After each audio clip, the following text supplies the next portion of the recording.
Hello students, history के online class में आपका स्वागत है। आज हम पढ़ेंगे हमारा सेकंड पेपर का जो टॉपिक चल रहे हैं, उसमें हमारा सेकंड टॉपिक है मुगल साम्राज्य का पतन। ठीक है, यानी डिक्लाइन ऑफ मुगल पीरियड या मुगल एज। मुगल साम्राज्य का पतन, पूरा मुगल साम्राज्य हम पढ़ चुके हैं, मुगल शासकों के बारे में भी पढ़ चुके हैं। मुगल जो औरंगजेब के बाद जो उत्तरकालीन मुगल शासक थे उनके बारे में भी पढ़ चुके हैं। अब हमारा टॉपिक आएगा मुगल साम्राज्य का पतन। ठीक है, यानी कि औरंगजेब की मृत्यु के बाद जो शासक हुए वो लगभग सारे अयोग्य उत्तराधिकारी थे, उनके बारे में हमने पूरा टॉपिक पढ़ा था। लेकिन उन अयोग्य उत्तराधिकारियों की बदौलत जो है धीमे धीमे करके मुगल साम्राज्य का पतन हो गया। और अब जब मुगल साम्राज्य का पतन हो गया तो इतिहासवेत्ताओं ने बाद में ये विश्लेषण किया कि ऐसे कौन से कारण थे, ऐसे कौन से रीजन्स थे जिनकी वजह से मुगल साम्राज्य का पतन हुआ।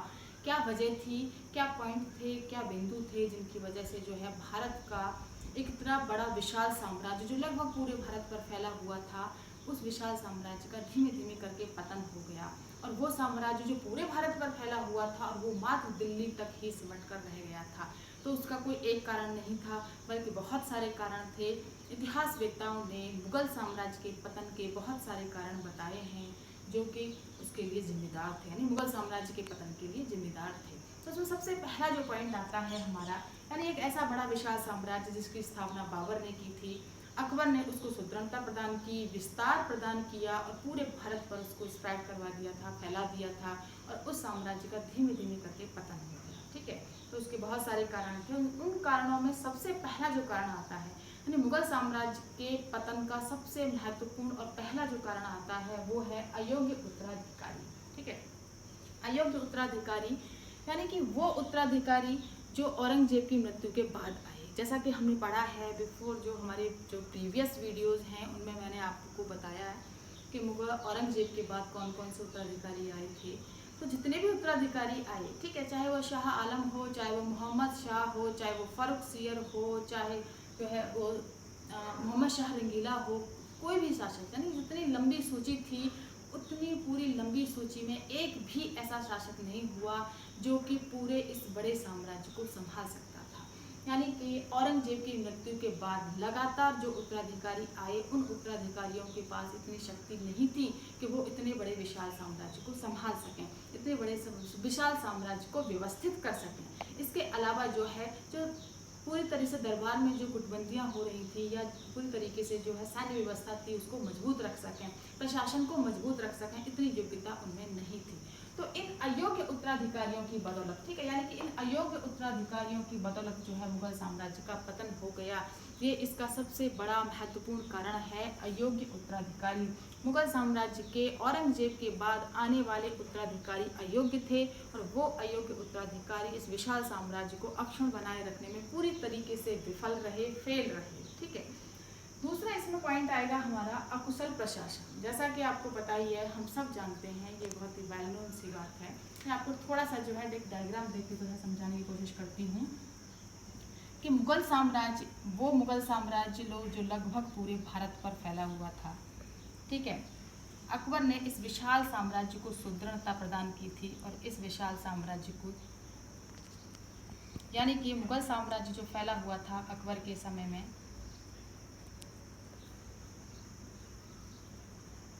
ठीक है, ये पूरा का पूरा जो है ये मुगल साम्राज्य था अकबर के समय का।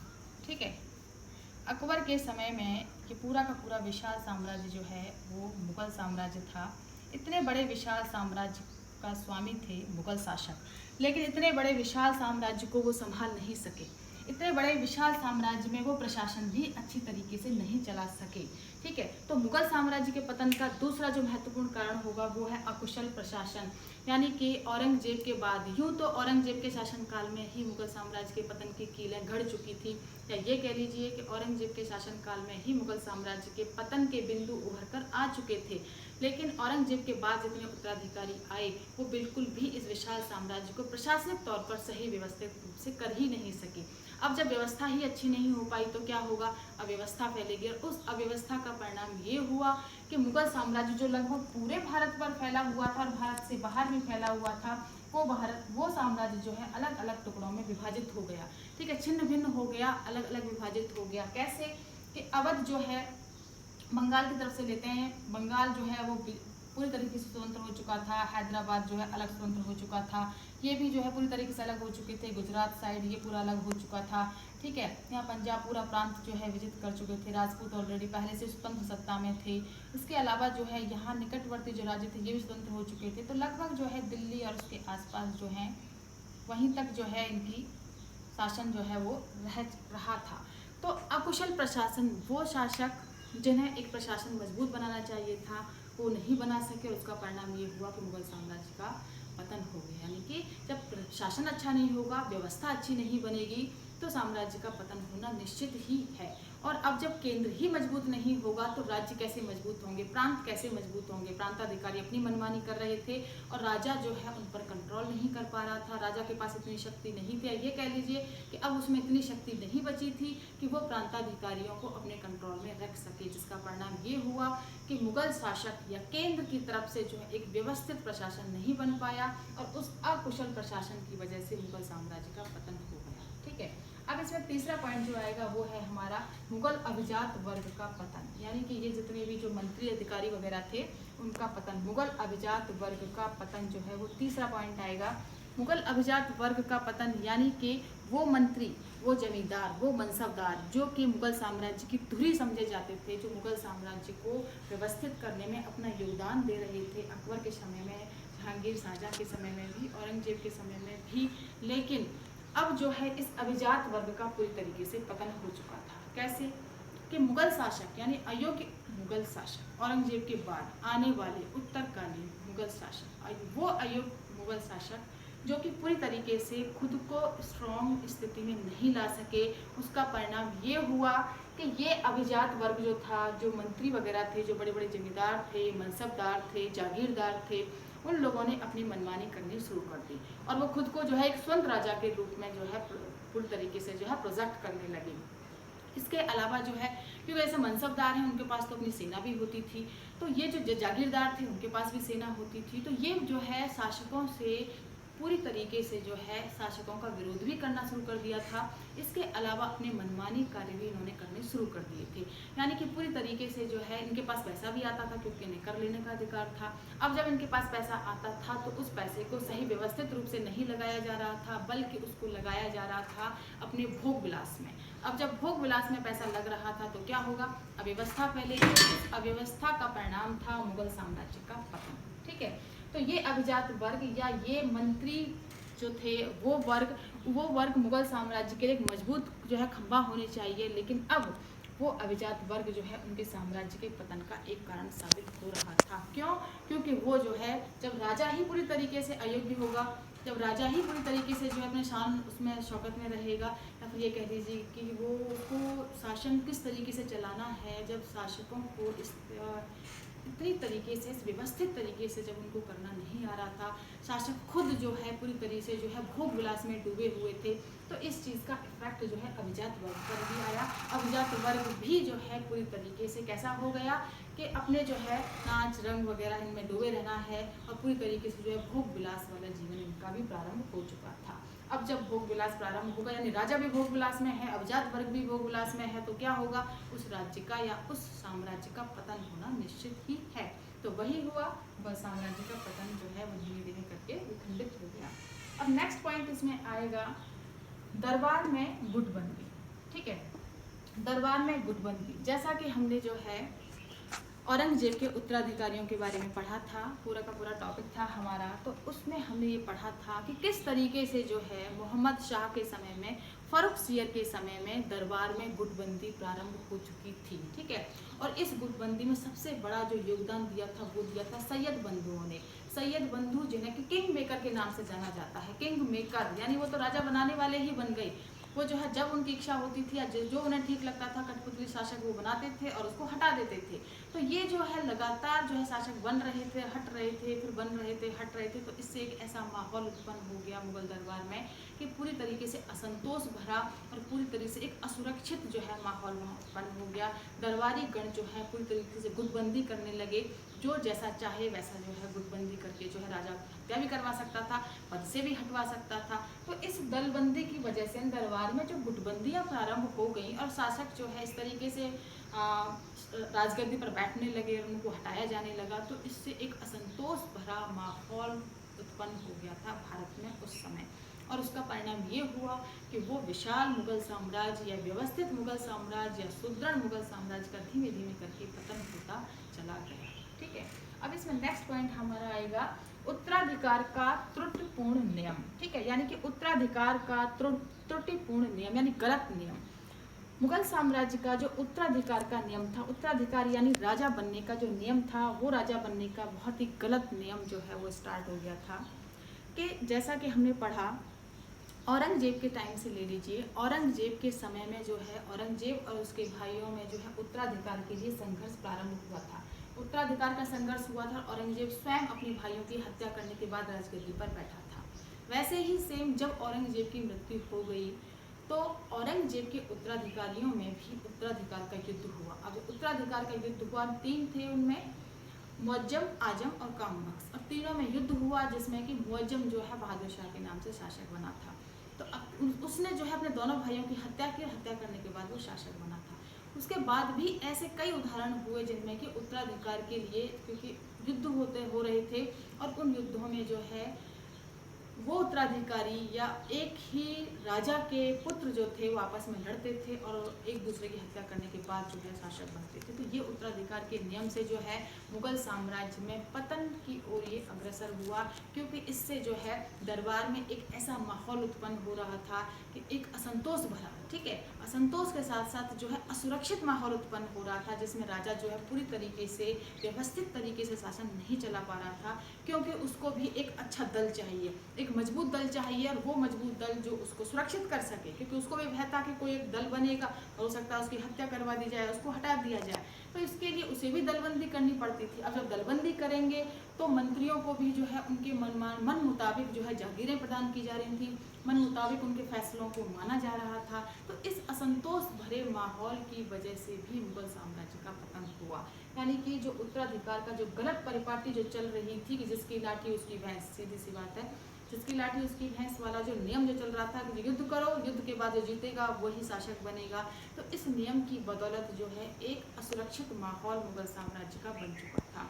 और जब केंद्र में इतनी असुरक्षा होगी, यानी इतना असुरक्षित माहौल जब उत्पन्न होगा, तो वहाँ एक व्यवस्थित साम्राज्य नहीं बन सकता है, और वही हुआ, मुगल साम्राज्य का धीमे धीमे करके पतन होता चला गया था। ठीक है, अब नेक्स्ट पॉइंट आएगा इसमें मराठों का उत्थान। ठीक है, मुगल साम्राज्य के पतन में मराठों का उत्थान भी एक महत्वपूर्ण पॉइंट माना जाता है। ठीक है, आप देख सकते हो, आप बोर्ड पे भी देख सकते हो, थोड़ा सा इसको फोकस कीजिए प्लीज। नेक्स्ट पॉइंट जो है वो है हमारा मराठों का उत्थान, यानी मुगल साम्राज्य के पतन में मराठों का उत्थान भी एक बहुत बड़ा महत्वपूर्ण पॉइंट माना जाता है। ठीक है, कैसे कि धीमे धीमे करके जो है शिवाजी की मृत्यु हो गई थी, और शिवाजी के बाद जो है संभाजी राजा राम आया, उसके बाद जो है शाहू को यूँ तो औरंगजेब के द्वारा कैद कर लिया गया था, लेकिन जैसे ही औरंगजेब की मृत्यु हो गई तो शाहू यानी कि संभाजी का पुत्र शाहू को जो है बहादुर शाह के ने स्वतंत्र कर दिया था। अब जब उसने स्वतंत्र कर दिया तो उसके बाद जो है मराठों का उत्थान प्रारंभ हुआ,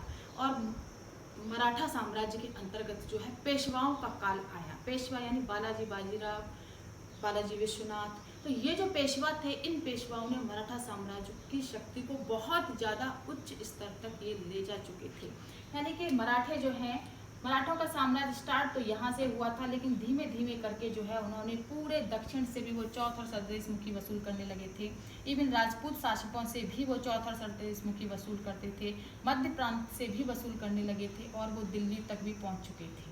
ठीक है, फर्रुखसियर के समय में, ठीक है, इसके अलावा अकबर द्वितीय के समय में, फर्रुखसियर के समय में, मोहम्मद शाह के समय में, ठीक है, अहमद शाह के समय में तो पूरी तरीके से जो है मराठों की शक्ति बहुत ज़्यादा वृद्धि हो चुकी थी। तो इन लोगों के समय में जो है ये मराठी जो कि सिर्फ महाराष्ट्र तक सीमित थे, अब उन्होंने अपने साम्राज्य को तो विस्तृत किया ही, लेकिन साम्राज्य को विस्तृत करने के साथ साथ उन्होंने जो है निकटवर्ती राज्यों पर धावे बोलने शुरू कर दिए, और उस धावे का परिणाम ये हुआ कि उन राज्यों से ये चौथ और सरदेशमुखी कर वसूल करने लगे थे। एक महत्वपूर्ण कर होता था और उसके बदले में वो उस राज्य को सुरक्षा प्रदान करते थे। ठीक है, चौथ और सरदेशमुखी, तो उनकी आर्थिक स्थिति बहुत ज़्यादा मजबूत होती जा रही थी। उसकी वजह से धीमे धीमे करके जो है इन मराठों ने दिल्ली पर भी अपना प्रभाव जो है जमाना शुरू कर दिया था। अब जब उन्होंने दिल्ली पर अपना प्रभाव जमाना शुरू कर दिया तो उसकी वजह से जो है मुगलों की स्थिति कमजोर होती चली गई, मराठों की शक्ति में वृद्धि हुई और मुगलों की स्थिति बिल्कुल कमजोर हो गई। और धीमे धीमे करके ऐसी स्थिति उत्पन्न हो गई कि अब मराठे भी जो है मुगल दरबार में अपना हस्तक्षेप करना उन्होंने शुरू कर दिया था। अब राजा कौन बनेगा, इसमें भी मराठों का योगदान जो है प्रारंभ हो चुका था। अब मराठे ही ये डिसाइड कर रहे हैं कि शासक कौन बनेगा, तो फिर मुगल जो उत्तराधिकारी थे उनमें क्या शक्ति रह गई, उनमें कोई शक्ति नहीं थी। उनका जो है पद जो है वो नाम मात्र का पद रह गया कि उनको राजा हैं, बाकी का जो है करने वाले कोई और ही हो रहे थे। तो इस तरीके से मराठों के उत्थान की बदौलत भी मुगल साम्राज्य का पतन हुआ। मुगल अयोग्य उत्तराधिकारी मराठों को कंट्रोल नहीं कर सके, मराठों ने अपनी शक्ति में बहुत ज़्यादा वृद्धि कर ली और उस वृद्धि का परिणाम हुआ मुगल साम्राज्य का पतन। ठीक है, क्लियर। नेक्स्ट पॉइंट हमारा आएगा सैन्य दुर्बलता, यानी मुगलों की सैन्य दुर्बलता। मुगलों की सैन्य दुर्बलता, सेना में कमी आना, ये भी एक महत्वपूर्ण पॉइंट माना जाता है। जैसा कि हम पहले पढ़ चुके हैं कि मुगलों की जो सेना थी एक बड़ी विशाल सेना थी, लेकिन वो पूरी बड़ी विशाल सेना किस पर निर्भर थी, मनसबदारी सेना पर निर्भर थी। ठीक है, मनसबदारी सेना पर निर्भर थी। तो मनसबदार जो है जो जिन्हें की जागीरें भी दी जाती थी, तो वो एक बड़े बड़े जागीरदार भी होते थे, जागीरदारी भी उनकी चलती थी। तो वो पूरी तरीके से उनको प्रांत दिए जाते थे अलग अलग। अब क्योंकि केंद्र के पास इतनी बड़ी विशाल सेना होती नहीं थी, यदि उनको आवश्यकता पड़ेगी तो उनको मनसबदारों की सेना जो है बुलानी पड़ेगी। मनसबदार की स्थिति वैसे ही कमजोर हो चुकी थी, वो पूरी तरह से भोग विलास में डूब चुके थे। तो सेना पर उन्होंने ध्यान देना बंद कर दिया। जो पैसा वो लेते थे, कर जो आता था वो अपने ऊपर ही खर्च कर लेते थे। सेना को व्यवस्थित करना जो है वो अब लगभग भूल चुके थे। तो धीमे धीमे करके जो है सैन्य दुर्बलताएं भी सामने आने लगी। ना तो मुगल सेना अब इतनी प्रशिक्षित रही, ना उनमें इतनी शक्ति रही कि वो बाह्य आक्रमणकारियों को रोक सकें, वो मराठों को रोक सकें या कोई युद्ध जीत सकें। आप जो है जैसा कि हमने पढ़ा है कि जो अयोग्य उत्तराधिकारी औरंगजेब के बाद आए थे वो कोई भी युद्ध नहीं जीत पाए। ठीक है, मराठों से भी परास्त हुए, सिखों से भी परास्त हुए। ठीक है, इसके अलावा जो है जो बाह्य आक्रमणकारी हुए जैसे नादिर शाह, अहमद शाह अब्दाली, उनसे भी परास्त हुए। तो ये उसका क्या कारण था कि वो कोई भी युद्ध नहीं जीत पा रहे थे? उसका मेन कारण यही था कि सैन्य दुर्बलता, यानी सेना में इतनी ज़्यादा कमी आ चुकी थी, सेना इतनी ज़्यादा जो है कमज़ोर हो चुकी थी कि उससे वो व्यवस्थित सेना जो अकबर ने एक मजबूत खंभे के रूप में खड़ी की थी, अब उनमें इतनी शक्ति नहीं थी कि वो इतने बड़े विशाल साम्राज्य को संभाल सकें, या जो बाह्य आक्रमणकारी या कोई बाह्य आक्रमणकारी आ रहा है तो उसको वो रोक सकें, इतनी शक्ति उनमें अब नहीं बची। तो ये भी एक कारण था। सैन्य दुर्बलता या सेना में आने वाली कमी जो है वो भी मुगल साम्राज्य के पतन का एक कारण बनी थी। ठीक है, अब इसमें एक और नेक्स्ट पॉइंट आएगा हमारा मुगलों की आर्थिक स्थिति का खराब होना। ठीक है, ये भी एक नेक्स्ट पॉइंट है हमारा, मुगलों की आर्थिक स्थिति का खराब होना। मुगलों की आर्थिक स्थिति का खराब होना भी मुगल साम्राज्य के पतन का एक कारण माना जाता है, एक महत्वपूर्ण कारण माना जाता है। ठीक है, जैसा कि हम सब जानते हैं कि आर्थिक स्थिति या अर्थव्यवस्था का मजबूत होना बहुत जरूरी होता है। यदि साम्राज्य को वृहद करना है, मजबूत करना है, व्यवस्थित करना है तो आर्थिक स्थिति मजबूत होनी अति आवश्यक है।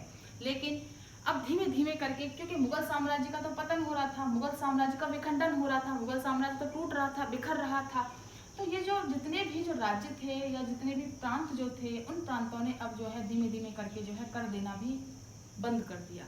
अब जब कर मिलना बंद हो गए, केंद्र के पास जब कर ही नहीं आते थे, यानी दिल्ली और उसके आसपास निकटवर्ती क्षेत्र जो है बस वहीं से आसपास से उतना ही कर उन्हें प्राप्त हो रहा है। अवध भी स्वतंत्र हो गया, हैदराबाद स्वतंत्र हो गया, मराठी तो स्वतंत्र थे ही, उन्होंने तो अपनी शक्ति को बहुत ज़्यादा वृद्धि कर रखी थी, बंगाल भी स्वतंत्र हो गया। ठीक है, ये तो पूरा का पूरा क्षेत्र ही निकल चुका था इनके हाथों से। ठीक है, नादिर शाह आदि ने इस पर अधिकार कर लिया था पूरी तरीके से। तो इस तरीके से लगभग पूरा भारत जो है, यानी पूरा मुगल साम्राज्य छिन्न भिन्न हो चुका था। और अब मुगल शासकों के पास जो कर जो पूरे भारत से पहले मिलता था, अब उन्हें ये कर मिलना बंद हो गया, जिसका परिणाम ये हुआ कि मुगलों की आर्थिक स्थिति खराब होती चली गई। एक नंबर 1 पॉइंट। ठीक है, अब नंबर 2 पॉइंट, दूसरा पॉइंट क्या था कि ये जो अयोग्य उत्तराधिकारी थे, इन्होंने व्यवस्था नहीं बनाई। इन्होंने जो पैसा जो आता था वो उन्होंने अपने भोग विलास पर खर्च किया, ना कि सेना पर खर्च किया, ना कि व्यवस्थाओं को बनाने पर किया। तो जब इतनी ज़्यादा अयोग्य उत्तराधिकारियों के द्वारा जो है धन का अपव्यय होगा तो धीमे धीमे करके अर्थव्यवस्था खराब होगी ही, ये आवश्यक है, ये यानी कि बिल्कुल जनरल सी चीज़ है। कि धीमे धीमे करके आर्थिक स्थिति उनकी खराब होती चली गई, जिसका परिणाम ये हुआ कि ये मुगल शासकों के पास इतना भी पैसा नहीं बचा था कि वो समय से सैनिकों को वेतन तो दे सकें। समय से वेतन देना भी उनके लिए बहुत मुश्किल हो चुका था। तो ये भी यानी अर्थव्यवस्था का खराब होना, मुगलों की आर्थिक स्थिति का खराब होना भी मुगल साम्राज्य के पतन का एक महत्वपूर्ण कारण माना जाता है। ठीक है, अब नेक्स्ट पॉइंट इसमें आएगा बाह्य आक्रमण। ठीक है, यानी मुगल साम्राज्य पर होने वाले बाह्य आक्रमण।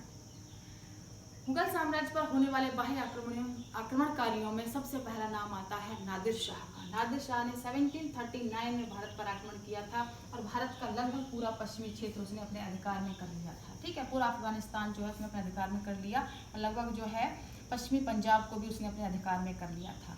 तो अब जब नादिर शाह ने वैसे ही मुगलों की जो है पूरी तरीके से कह सकते रीढ़ की हड्डी जो है खत्म कर चुका था, और उसके बाद जो है जो कमी रह गई थी वो पूरी कर दी अब्दाली ने, यानी अहमद शाह अब्दाली। अहमद शाह अब्दाली ने मुगल शासक अहमद के समय में ही जो है अहमद शाह के समय में आक्रमण करने शुरू कर दिए थे। लगातार उसने जो है पंजाब क्षेत्र पर अपने आक्रमण शुरू किए, लगभग पूरे पंजाब को जो है उसने अपने अधिकार में कर लिया था। ठीक है, पश्चिमी पंजाब को। अब जब पश्चिमी पंजाब को उसने अपने अधिकार में कर लिया था तो उसके बाद उसकी इच्छा थी कि वो दिल्ली पर भी आक्रमण करे और यहाँ भी विजय हासिल करे, लेकिन क्योंकि पंजाब क्षेत्र मराठों के पास था, ठीक है, पंजाब क्षेत्र जो है मराठों के पास था, इसलिए जो 1761 में अहमद शाह अब्दाली ने पानीपत का तृतीय युद्ध जो हुआ था, अहमद शाह अब्दाली का सीधा आक्रमण मुगलों पर तो नहीं हुआ, मराठों पर हुआ था। मराठे जिसमें परास्त हुए थे, लेकिन उससे जो है मुगलों की स्थिति बहुत ज़्यादा कमज़ोर हो गई। यानी कि अब ये पता चल गया था कि कोई भी मजबूत आक्रमणकारी आक्रमण करके भारत के मुगल शासकों को पूरी तरीके से खात्मा कर सकता है, या ये कह लीजिए कि उनसे अथादन प्राप्त कर सकता है। क्यों? क्योंकि उनमें इतनी शक्ति ही नहीं है कि वो उसको बचा सकें, ठीक है, अपने साम्राज्य को बचा सकें। तो बाह्य आक्रमण भी मुगल साम्राज्य के पतन के एक महत्वपूर्ण कारण था। नेक्स्ट पॉइंट अब इसमें आएगा हमारा मुगल साम्राज्य के पतन में औरंगजेब का उत्तरदायित्व। ठीक है, this is the most important point, Aurangzeb का उत्तरदायित्व। औरंगजेब स्वयं जो है मुगल साम्राज्य के पतन के लिए महत्वपूर्ण है, यानी औरंगजेब की नीतियां, औरंगजेब के द्वारा किए गए कार्य मुगल साम्राज्य के पतन के लिए महत्वपूर्ण माने जाते हैं। औरंगजेब यूँ तो नैतिक रूप से जो है या जो है चारित्रिक दृष्टि से औरंगजेब बहुत उच्च कोटि का था, लेकिन उसकी कुछ ऐसी नीतियां थीं जिनकी वजह से जो है मुगल साम्राज्य का पतन उसके शासनकाल में ही प्रारंभ हो गया था। उसमें सबसे पहला महत्वपूर्ण पॉइंट था मुगल औरंगजेब की अत्यधिक धर्मांधता की नीति, यानी धार्मिक असहिष्णुता की नीति। औरंगजेब जो है वो सुन्नी मुसलमान था और वो हिंदू, ईसाई, सिख, इसके अलावा जो है इवन जो है सिया मुसलमान जो थे उनको बिल्कुल भी पसंद नहीं करता था, और उनके साथ जो है उसने भेदभावपूर्ण नीति अपनाई। अब इस भेदभावपूर्ण नीति का परिणाम ये हुआ कि औरंगजेब ने जो राजपूत शासक अकबर ने अपने साम्राज्य के आधार स्तंभ बनाए थे उनको भी उसने नाराज कर दिया, यानी औरंगजेब ने नाराज कर दिया। सिख भी औरंगजेब से नाराज थे, ठीक है, जाट शासक भी उससे नाराज थे। इसके अलावा जो है पूरी तरीके से जो है भारत के जो है जितने भी शासक थे या जो उसके सहयोगी थे उनको औरंगजेब जो है पूरी तरीके से अपनी धर्मांधता की नीति के कारण, धर्मांधता यानी कि अपने जो धर्म है उसका जो सिया सुन्नी जो मुसलमान हैं उनको जो है बहुत ज़्यादा सपोर्ट करता था और अन्य धर्म के लोगों को सपोर्ट नहीं करता था। इवन हिंदुओं से तो उसको जो है बहुत ज़्यादा परेशानी थी और हिंदुओं के साथ उसने अत्यधिक धर्मांधता की नीति अपनाई थी। जजिया कर उसने प्रारंभ किए, मंदिरों को तोड़वाया था, बहुत सारे हिंदुओं को मुसलमानों में जो है पूरी तरीके से उसने परिवर्तित करवाया था। ऐसे बहुत सारे जो है कार्य उसने किए थे धर्मांधता के। तो ये औरंगजेब की धर्मांधता की नीति मुगल साम्राज्य के पतन का एक महत्वपूर्ण कारण साबित हुई थी कि लगभग जो है सभी लोग उससे नाराज हो चुके थे, और जब औरंगजेब के उत्तराधिकारियों के सहयोग की आवश्यकता थी तो वो सहयोग उनको प्राप्त हुआ ही नहीं। ठीक है, दूसरा औरंगजेब की एक और नीति थी दक्षिण, यानी औरंगजेब ने जो है दिल्ली और उसके आसपास केंद्र को रिक्त करके वो दक्षिण लगभग 25 वर्ष जो है वो दक्षिण में लगा रहा था बीजापुर गोलकुंडा को जीतने में। ठीक है, बीजापुर गोलकुंडा को जीतने में उसने 25 वर्ष लगाए थे। दक्षिण को पूरी तरीके से अपने अधिकार करने में, अपने अधिकार क्षेत्र में लाने में जो है उसने 25 वर्ष जो है यहाँ खत्म किए थे। और इवन अपने जो है पुत्रों को, जो पुत्र थे उसके अपने पुत्रों को भी जो है उसने लंबे टाइम तक यहाँ रखा। अब जब पुत्रों को भी अपने लंबे टाइम तक यहाँ रखेगा, खुद भी वो इतने लंबे टाइम तक रहेगा, तो क्या होगा, केंद्र खाली हो गया। ठीक है, अब जब केंद्र खाली हो गया तो केंद्र में क्या होगा, दलबंदी और गुटबंदी प्रारंभ हो गई। अब यहाँ गुटबंदी प्रारंभ हो गई, लंबा 25 वर्ष यहाँ निकाल दिए, तो इसकी वजह से क्या हुआ कि जो मजबूत मुगल साम्राज्य होना चाहिए था उसमें कहीं ना कहीं कमियां आने लगी। यानी कि लंबे टाइम तक दक्षिण भारत में रहने की वजह से जो है केंद्र प्रशासन जो है वो कैसा हो गया, थोड़ा सा जो है अस्थिर हो गया। ठीक है, जो मजबूती के साथ वहाँ सारे कार्य होने चाहिए, राजा की जो है अनुपस्थिति के कारण, लंबे टाइम तक राजा की अनुपस्थिति के कारण जो है केंद्र जो है वो थोड़ा सा अस्थिर हो गए, यानी उसमें थोड़ी सी जो है कमियां आने लगी थी।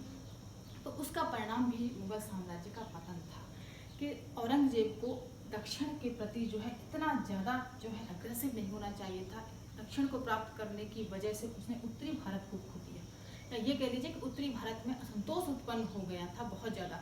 औरंगजेब की अत्यधिक विजयों के कारण, औरंगजेब की अत्यधिक विजयों की नीतियों के कारण जो है, लंबे विजय अभियानों की वजह से भी जो है भारत में कृषि, व्यापार और उद्योग पर बहुत ज़्यादा नकारात्मक प्रभाव आया था। तो ये जो उसकी नीतियाँ थी, या औरंगजेब की जो नीतियाँ थी, उनकी वजह से भी मुगल साम्राज्य का पतन हुआ। मुगल साम्राज्य के पतन में कहीं ना कहीं जो है औरंगजेब का उत्तरदायित्व भी माना जाता है। कभी कभी जो है क्वेश्चन मुगल साम्राज्य के पतन के कारण लिखिए, ये तो एक सीधा सा क्वेश्चन है जो कि पूछा जाता है, मुगल साम्राज्य के पतन के कारण लिखिए। ठीक है, लेकिन इसके साथ साथ जो है कभी ये भी पूछा जाता है कि मुगल साम्राज्य के पतन के कारणों के साथ औरंगजेब कहाँ तक उत्तरदायी था, विवेचना कीजिए। यदि इस तरीके से क्वेश्चन आता है तो आपको सारे पॉइंट लिखने के बाद लास्ट में आप एक पॉइंट इसमें अलग से ऐड करेंगे, औरंगजेब का उत्तरदायित्व। यानी कि ये इनके 7 पॉइंट तो है ही, लेकिन यदि पूछा जाए क्लियरली उसमें ये लिखा हुआ हो क्वेश्चन में कि मुगल साम्राज्य के पतन में औरंगजेब कहाँ तक जिम्मेदार था, विवेचना कीजिए, या मुगल साम्राज्य के पतन में औरंगजेब का उत्तरदायित्व या औरंगजेब कहाँ तक जिम्मेदार था, इसका विश्लेषण कीजिए, तो आप उसमें औरंगजेब को अलग से लिखेंगे, उसको थोड़ा सा विस्तार से भी लिखेंगे और पूरा अलग से भी लिखेंगे पॉइंट डाल के, क्योंकि फिर उसमें जो है क्वेश्चन डिवाइड हो जाता है। जैसे 10 नंबर का क्वेश्चन आता है तो फिर ये क्वेश्चन 7+3 हो गया। ठीक है, 7 नंबर मुगल साम्राज्य के पतन के और कारण, और 3 नंबर का अकेला औरंगजेब का उत्तरदायित्व। ठीक है, औरंगजेब कहाँ तक उत्तरदायी था पतन के लिए, ये पॉइंट इस तरीके से होगा। ठीक है, चलिए अब नेक्स्ट लास्ट पॉइंट है हमारा इसमें, मुगल साम्राज्य के पतन का आखिरी पॉइंट जो माना जाता है इतिहासवेत्ताओं के द्वारा, वो है यूरोप वासियों का आगमन। ठीक है, यानी रही सही कसर जो है वो यूरोप वासियों ने पूरी कर दी थी मुगल साम्राज्य के पतन में। कैसे कि लगातार जो है भारत में, जैसा कि आप जानते ही हैं, जहांगीर के समय में ही भारत में अंग्रेजों का आगमन हो चुका था। पुर्तगाली भारत में व्यापारी बनकर आ चुके थे, डच आ चुके थे, फ्रेंच आ चुके थे, फ्रांस वासी भी आ चुके थे। तो यूरोप महाद्वीप के फ्रांस, डच और इसके अलावा जो है अंग्रेज और पुर्तगाली, ये जो है भारत में व्यापारी बनकर आए थे और भारत में इन्होंने व्यापार करना प्रारंभ कर दिया था। औरंगजेब तक तो ये ज़्यादा कुछ हलचल नहीं कर सके, क्योंकि औरंगजेब स्वयं जो है काफ़ी सुदृढ़ या मजबूत शासक था। लेकिन जैसे ही औरंगजेब की मृत्यु हो गई और अयोग्य उत्तराधिकारी जो है, अयोग्य उत्तराधिकारियों का शासन आया, तो उन अयोग्य उत्तराधिकारी जो है इन यूरोप वासियों की महत्वाकांक्षाओं को रोक नहीं पाई, और इन यूरोप वासी व्यापारियों को भी ये पता चल गया था, ये कह लीजिए कि इन यूरोप के राज्यों को ये पता चल चुका था कि भारत के शासकों की स्थिति काफ़ी कमज़ोर हो चुकी है। तो अब जब स्थिति कमज़ोर हो चुकी है तो ऐसी स्थिति में वो फ़ायदा भी उठा सकते हैं। तो उन्होंने जो है भारत को अपना जो है उपनिवेश बनाने की इच्छा उन्होंने जो है यहीं से स्टार्ट हो चुकी थी। यूरोप वासी जो है अब सिर्फ व्यापार करने के उद्देश्य से भारत में नहीं आए थे, बल्कि अब उनके उद्देश्य बदल चुके थे। अब उनके उद्देश्य हो चुके थे भारत में उपनिवेश स्थापित करना है, भारत को अपना गुलाम बना लो। तो इसलिए भी जो है उन्होंने अयोग्य उत्तराधिकारियों का फायदा उठाया, और इन अयोग्य उत्तराधिकारियों को यानी लास्ट में अकबर द्वितीय के टाइम में तो पूरी तरीके से जो है अंग्रेज मुगल साम्राज्य पर हावी हो चुके थे। बंगाल, बिहार, उड़ीसा वो ले चुके थे, अवध भी उनको लगभग प्राप्त हो ही चुका था। तो इस तरीके से जो है इन यूरोप वासियों के आगमन की बदौलत भी जो है मुगल साम्राज्य का पतन होता चला गया, क्योंकि अब इन यूरोप वासियों यानी स्पेशली इसमें इंग्लैंड आता है, अंग्रेज आते हैं। अंग्रेजों की महत्वाकांक्षाएं अत्यधिक बढ़ चुकी थी। अब वो व्यापारी के स्थान पर एक साम्राज्य विस्तारक के रूप में जो है पूरी तरीके से डिसीजंस ले रहे थे। अब उनकी इच्छा थी कि मुगल साम्राज्य का जो है मुगल साम्राज्य की जगह पर उनको स्थान मिले। अब वो स्थान कैसे मिलेगा कि जो अयोग्य उत्तराधिकारी हैं उन पर पूरी तरीके से अपनी शक्ति को बढ़ाओ। और ये शक्ति को बढ़ाने का मौका मिल गया था बक्सर के युद्ध में। 1764 बक्सर के युद्ध में जो है शाह आलम द्वितीय जो है परास्त हुआ था अंग्रेजों से, और इलाहाबाद की संधि में जो है अंग्रेज पूरी तरीके से दिल्ली पर उनका ये कह सकते हैं अधिकार स्थापित हो चुका था। तो इस तरीके से यूरोप वासियों का आगमन, औरंगजेब का उत्तरदायित्व, बाह्य आक्रमण, मुगल साम्राज्य की आर्थिक स्थिति का खराब होना, सैन्य दुर्बलता, मराठों का उत्थान, उत्तराधिकार के गलत नियम, दरबार में गुटबंदी, मुगल अभिजात वर्ग का पतन और अकुशल प्रशासन और अयोग्य उत्तराधिकारी, ठीक है, इन सभी बिंदुओं ने मिलकर या इन सभी कारणों ने मिलकर मुगल साम्राज्य का पतन कर दिया। ये कह लीजिए कि मुगल साम्राज्य के पतन के लिए ये सभी महत्वपूर्ण पॉइंट जो थे वो जिम्मेदार थी। और एक बड़ा विशाल साम्राज्य जो कि बाबर ने स्थापित किया, अकबर ने जिसको बहुत अधिक सुदृढ़ता प्रदान की, उसका पतन हो गया। ठीक है, is that clear? I think आपको समझ में आया होगा। यदि आपको हमारा वीडियो अच्छा लगे तो आप प्लीज़ इसे लाइक कीजिए, शेयर कीजिए, सब्सक्राइब कीजिए। ठीक है, अब इसके बाद हम नेक्स्ट पॉइंट पढ़ेंगे। Thank you.